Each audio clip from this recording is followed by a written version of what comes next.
दरवेळेस एखाद्या वर्षी नाही का जास्त पाऊस होतो आणि पिकं वाहून जातात। यावेळेस तसं नाही, तर राज्यामध्ये जो महापूर आला त्याच्यामध्ये विदर्भ मराठवाड्यातले नुसतं पीक नाही तर लाखो एकर शेती वाहून गेली आणि याच्यामुळे शेतकरी हवालदिल झालाय।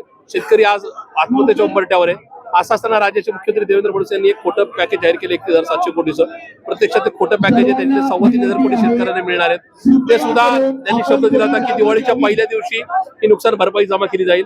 आज दिवाळीचा पहिला दिवाळी येऊन सुद्धा शेतकऱ्याच्या अकाउंटला 1 रुपया नाही, म्हणजे शेतकऱ्याची सुद्धा फसवणूक झालेली आहे आणि म्हणून त्या विरोधात आमचं आंदोलन आहे। जर त्यांनी दिवाळी संपण्यापूर्वी ही मदत त्या ठिकाणी शेतकऱ्याच्या अकाउंटला जमा केली नाही तर राज्याच्या मुख्यमंत्र्यांना, उपमुख्यमंत्र्यांनी, मंत्र्यांना राज्यातला सर्वसामान्य शेतकरी रस्त्यावर फिरू देणार नाही। हा गंभीर इशारा त्यांनी समजून घेण्याची गरज आहे। जगाचा पोशिंदा माझा शेतकरी राजासाठी या सरकारने जर मुख्यमंत्री माझा लाडका शेतकरी योजना जर केली असती तर वाहून गेलेल्या शेतीमालासाठी, वाहून गेलेल्या मातीसाठी, वाहून गेलेल्या गुरांसाठी, वाहून गेलेल्या आमच्या शेतकऱ्याच्या आशा अपेक्षासाठी आज लाडक्या बहिणींवरती लाखो करोडो रुपये खर्च करतात। 31,000 कोटीचं खोटं बजेट देऊन 3100 कोटीचं मुळातलं बजेट आम्हाला दाखवण्यात आलं।